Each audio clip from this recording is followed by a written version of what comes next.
Miguel de Breuker est le directeur du Centre pour la cybersécurité. Ce nouvel organe a pour mission de coordonner les différents acteurs publics et privés actifs aujourd'hui dans la sécurité informatique. Objectif, veiller à ce que la police fédérale, les services de renseignement ou encore la défense, mais aussi les sociétés fournisseurs d'accès à Internet, collaborent efficacement pour lutter contre la cybercriminalité. Ils travaillent très bien ensemble, mais la complexité augmente. Quand on a un quartet, on n'a pas besoin d'un dirigeant.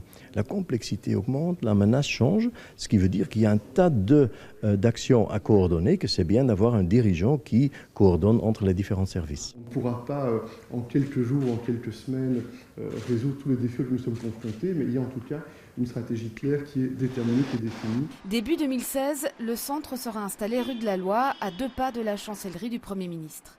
Son plan stratégique vise 3 groupes de victimes potentielles, la population, les entreprises et les secteurs vitaux, le but étant de les outiller pour faire face aux attaques informatiques. À l'heure actuelle, on travaille sur le traitement d'incidents sur les secteurs vitaux.